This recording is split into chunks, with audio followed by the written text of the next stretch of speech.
Welcome back to ఇతరం కథలు. Please ముందుగా వీడియోకి ఒక చిన్న లైక్ చేయండి. లైక్ తో పాటు హైప్ ఇవ్వండి. ఈ రోజు స్టోరీ యాంగ్రీ హస్బెండ్ పార్ట్ 64.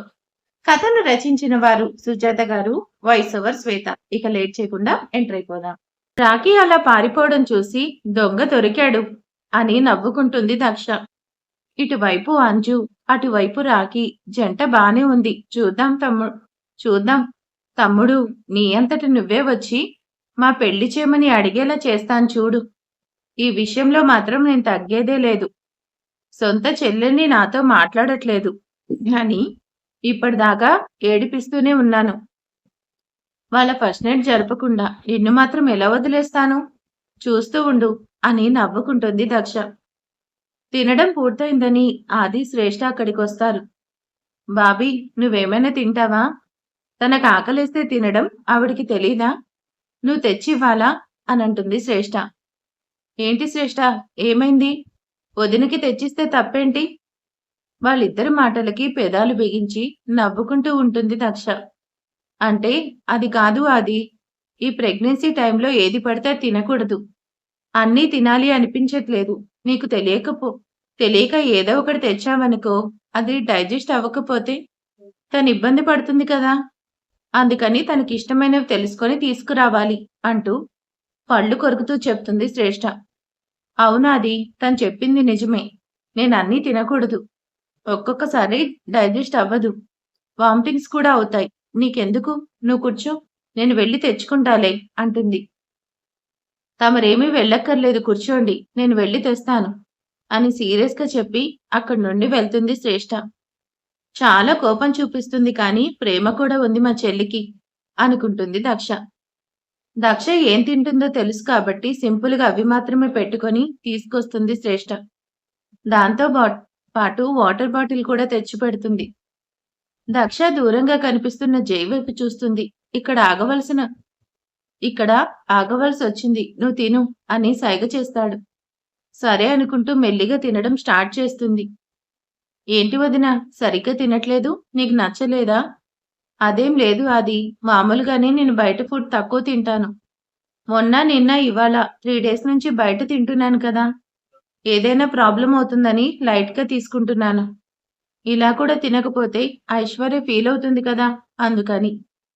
వాళ్ళు ఫీల్ అవుతున్నారు, వీళ్ళు ఫీల్ అవుతున్నారని ఇష్టం లేకపోయినా కష్టపడుతూ తింటుంది చూడు. నా బాధ మాత్రం దీనికి అర్థం కాదు. అయినా నా అంతట నేను వెళ్ళి మాకు ఫస్ట్ నైట్ చేయమనని ఎలా అడుగుతాను? మా బాధను అర్థం చేసుకొని పెద్దరికం తీసుకొని ఆ పని పూర్తి చేయాలి కానీ ఏమీ తెలియనట్టు ఎలా కూర్చున్నా చూడు అంటూ రుసరుసలాడుతూ ఉంటుంది శ్రేష్ఠ. శ్రేష్ఠ ఆదికి దక్షికి మధ్యలో కూర్చొని ఉంది. తన మాటలు కొద్దిగా వినపడుతున్నాయి. అయినా కానీ ఏమీ తెలియనట్టు తినడంలో బిజీగా ఉంటుంది దక్ష. ఆది ఫోన్ చూసుకుంటూ ఉంటాడు.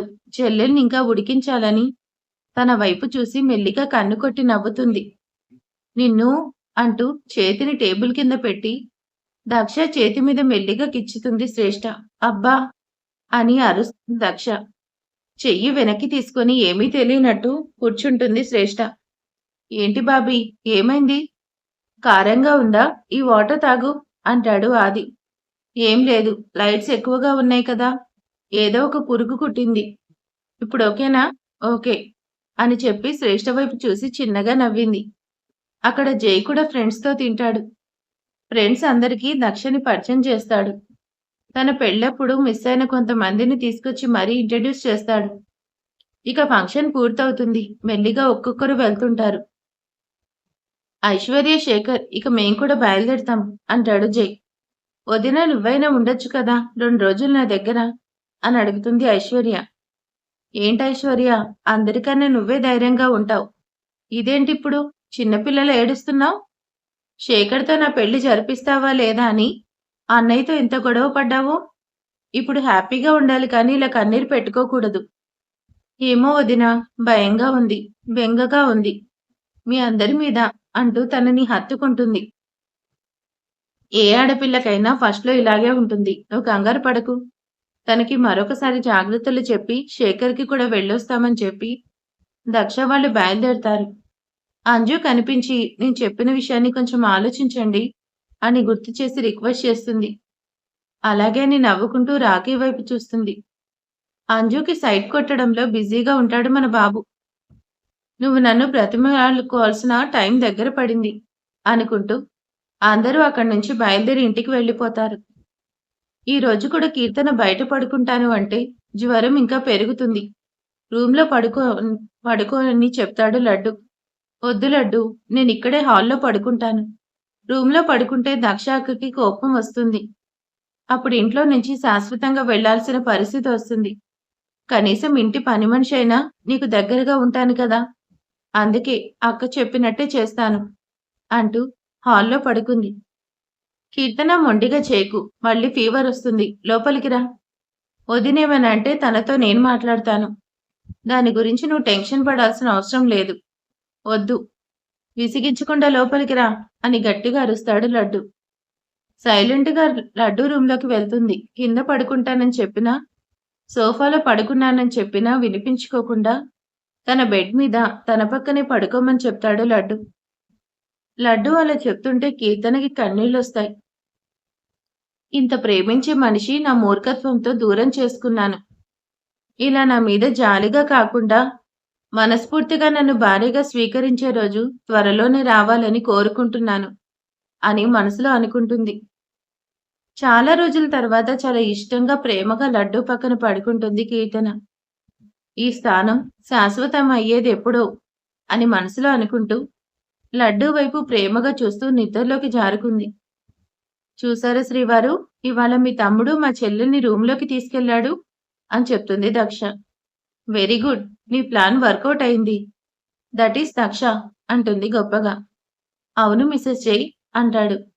తమరింక పడుకోండి, నాకు కొంచెం పనుంది చూసుకుంటాను. దక్ష జై వెనక్కొచ్చి తన మెడ చుట్టూ చేతులు వేసి, ఏంటి బిజీనా? నిద్ర కూడా పోకుండా ఈ టైంలో వర్క్ ఏంటి? ఒక గవర్నమెంట్ ప్రాజెక్టు కోసం కొన్ని రోజులు టెన్షన్ తప్పదు. చాలా జాగ్రత్తగా ప్రిపేర్ చేస్తున్నాను. పేదవాళ్ల కోసం గవర్నమెంట్ ఇల్లు కట్టిస్తుంది కదా! అది పూర్తి చేసే కాంట్రాక్ట్ కోసం అందరూ ఫైట్ చేస్తున్నారు. ఆ కాంట్రాక్ట్ మనకు రావాలని నేను కూడా చాలా కష్టపడుతున్నాను. దక్ష జై ఎదురుగా కూర్చొని శ్రీవారు తప్పకుండా ఈ కాంట్రాక్ట్ మనకే వస్తుంది. మీరు అనవసరంగా ఎక్కువ టెన్షన్ పడకండి. ఎందుకంటే మిస్టర్ జై గురించి మిసెస్ జై కన్నా ఎక్కువగా ఎవరికి తెలుసు చెప్పండి అంటుంది. అబ్బో, అంత నమ్మకమా నా మీద?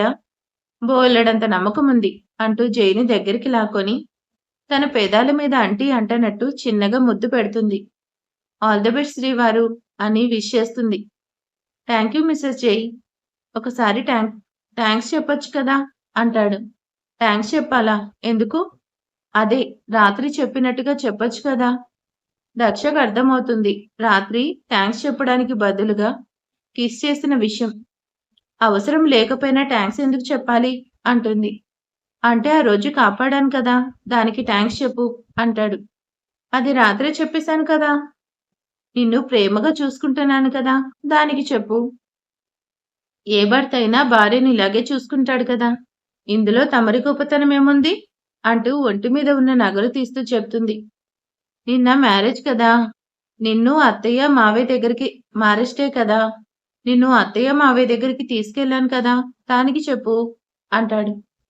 భర్తగా అది మీ బాధ్యత, దానికి థ్యాంక్స్ ఎందుకు?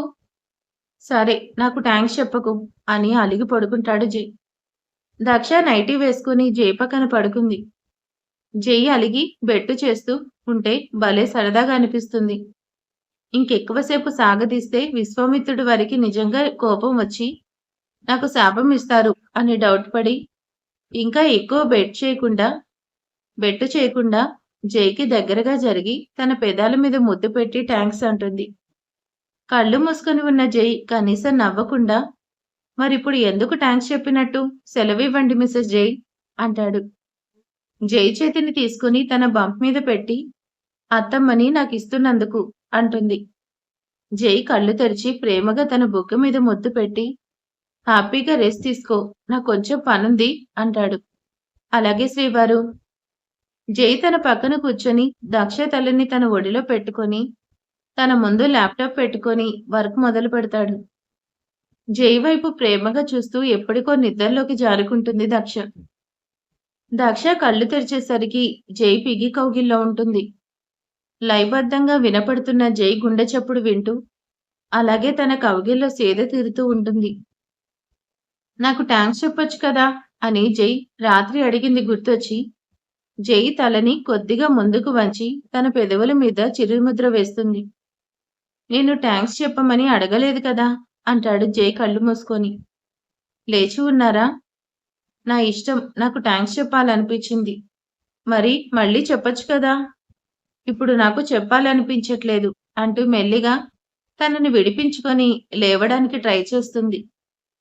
జై తనని ఆపి అలాగే పడుకోపెట్టి తన బంప్ మీద కిస్ చేసి గుడ్ మార్నింగ్ మా అంటాడు. ఆ తర్వాత దక్ష నుదిటి మీద కూడా ముద్దు పెట్టి గుడ్ మార్నింగ్ చెప్తాడు. అంటే కనీసం గుడ్ మార్నింగ్ కూడా ఫస్ట్ నాకు చెప్పరా? అత్తమ్మకేనా అంటూ బుంగమూతి పెట్టి అలుగుతుంది. జై నవ్వుతూ సమాధానం కూడా చెప్పకుండా వాష్రూంలోకి వెళ్తాడు. 10 నిమిషాల తర్వాత బయటకొస్తాడు. ఏంటి అలాగే కూర్చున్నావు? బ్రష్ చేసుకుని ముందు బీట్రూట్ జ్యూస్ తాగు అంటాడు. శ్రీవారు ఇలా రండి అంటూ జై చేతిని తన బంప్ మీద పెట్టి అలాగే ఉంచుతుంది. ఏంట్రా అంటాడు. 2 నిమిషాలు సైలెంట్గా ఉండండి అంటుంది. దక్ష చెప్పినట్టే ఉంటాడు. 2 నిమిషాల తర్వాత చిన్నగా టచ్ ఫీల్ అవుతాడు. నాకు అవును. అత్తమ్మ మిమ్మల్ని విష్ చేస్తుంది అని చాలా ఎక్సైటింగ్‌గా చెప్తుంది. అంటే నేను చెప్పేది తనకు వినపడుతుందా? అంటూ చాలా ఉత్సాహంగా అడుగుతాడు. 5థ్ మంత్ తర్వాత నుంచి బేబీకి మనం చెప్పేవన్నీ వినపడతాయని, మనం చెప్పేది అర్థం చేసుకుంటారని మహాభారతంలో అభిమన్యుడు పద్మవ్యూహం గురించి పుట్టక ముందే కృష్ణ భగవానుడు చెప్తే తను తెలుసుకున్నాడు కదా! అది నిజమేనని సైన్స్ కూడా నిరూపించింది. అవన్నీ నాకెందుకు? అంటూ చేతిని ఇంకొంచెం పక్కకి జరుపుతాడు. అక్కడ కూడా చిన్నగా టచ్ ఫీల్ అవుతాడు. అమ్మా అంటూ సంతోషపడుతూ కన్నీళ్లు పెట్టుకున్నాడు జై. అమ్మా! దక్ష అమ్మా రా! ఇప్పుడు సీరియస్‌గా ఉండడం, అందర్నీ అరవడం, నన్ను సరదాగా ఆట పట్టించడం మాత్రమే నాకు తెలుసు. వాళ్ళ అమ్మ ప్రేమను ఫీల్ అవుతూ ఇలా కన్నీళ్లు పెట్టుకోవడం మా శ్రీవారిని మొదటిసారిగా చూస్తున్నాను. ఇక జై సంతోషం తట్టుకోలేక బంపు మీద ముద్దు పెట్టుకుంటాడు. దక్షకి ఇబ్బంది కలగకుండా నెమ్మదిగా తన బుగ్గని అక్కడ ఉంచుతాడు. అప్పుడు కూడా టచ్ ఫీల్ అవుతాడు జై. ఏమైంది? అమ్మా! అమ్మ నాకు ముద్దు పెట్టింది అని తన బుగ్గని తడుముకుంటాడు జై. వెంటనే ఆల్బం తీసి మా అమ్మ అంటూ వాళ్ళ అమ్మని దక్షకి చూపిస్తాడు. అమ్మ ఇలాగే ఉంటుందా? నాకు రోజు ఇలాగే ముద్దు పెడుతుందా? మా అమ్మ చూడు ఎంత అందంగా ఉందో! మన బేబీ కూడా అలాగే ఉంటుందా? అంటూ జై చాలా ఎమోషనల్ అవుతాడు. వాళ్ళ పేరెంట్స్‌ని ఎంత మిస్ అయ్యాడో అర్థం చేసుకుంటుంది దక్ష. అబ్బా! సారీ.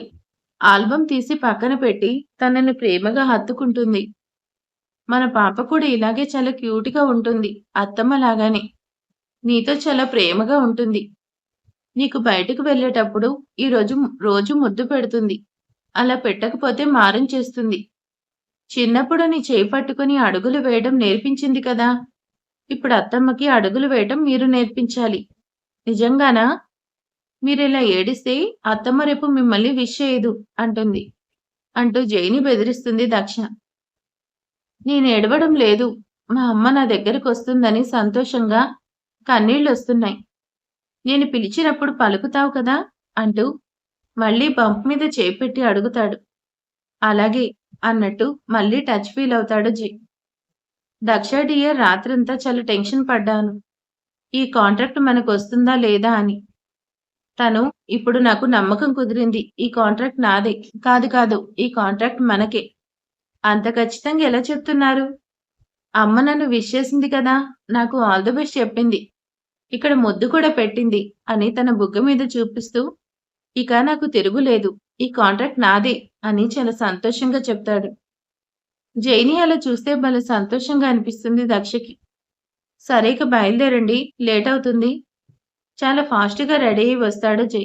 వెళ్ళొస్తానమ్మా అని వాళ్ళ అమ్మకి అలాగే దక్షకి చెప్పి చాలా హుషారుగా కనీసం బ్రేక్‌ఫాస్ట్ కూడా చేయకుండా వెళ్ళిపోతాడు జై.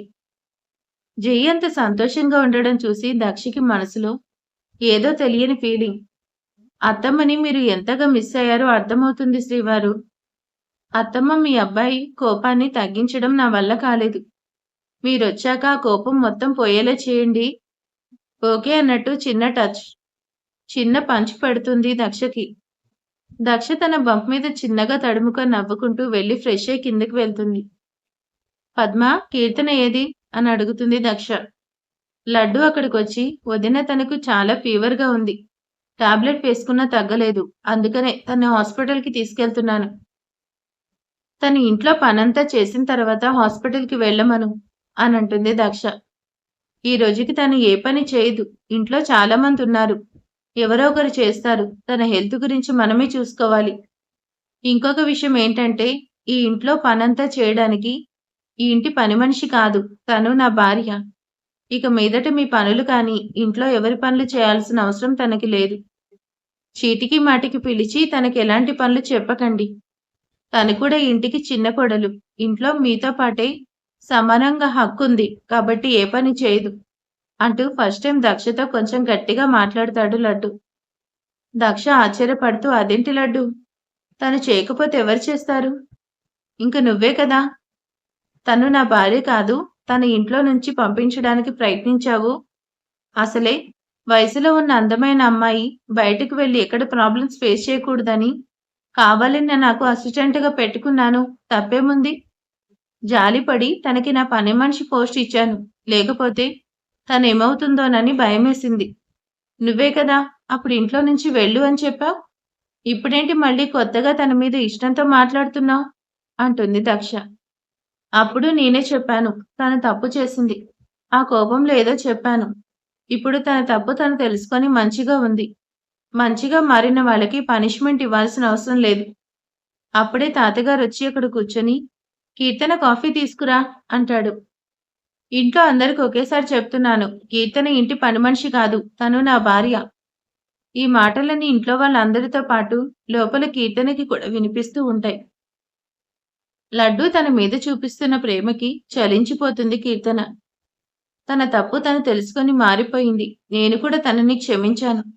నా భార్యగా ఈ ఇంట్లోనే ఉంటుంది అంటాడు లడ్డు. అవునరా లడ్డు, కొన్ని రోజుల తర్వాత మళ్ళీ నీ కోపం వచ్చి బయటకు పంపిస్తే అప్పుడు తన పరిస్థితి ఏంటి? అంటే ఇష్టమని తీసుకొచ్చావు. తర్వాత నా కోపం వచ్చిందని బయటకు పంపిస్తున్నావు.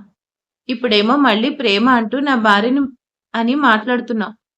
మళ్ళీ కొన్ని రోజులకి తను చేసిన తప్పంతా గుర్తు చేసుకొని నువ్వు బయటకు పంపిస్తే పాపం ఆ అమాయకురాలు ఎక్కడికి వెళ్తుందో చెప్పు.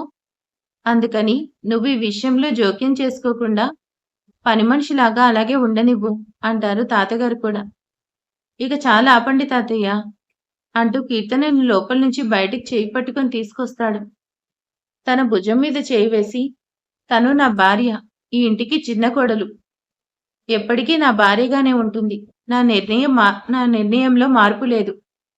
అక్కడే ఉన్న ఆది, శ్రేష్ఠ, రాఖీ, తాతయ్య, దక్ష అందరూ వైపు చూసి తనని ఇంకా దగ్గరికి లాక్కొని చెప్తాడు లడ్డు.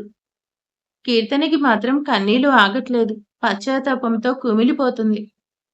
వదిన, మీకు హెల్ప్ చేయడానికి వేరొక మనిషిని మాట్లాడుకోండి. ఇక నుంచి ప్రతిదానికి మీరు కీర్తనని పిలవద్దు. ఎందుకంటే ఇక నుంచి ఇంట్లో మీతో పాటు సేవలు చేయించుకోవడానికి తనకి కూడా హక్కుంది. నువ్వే కాదు.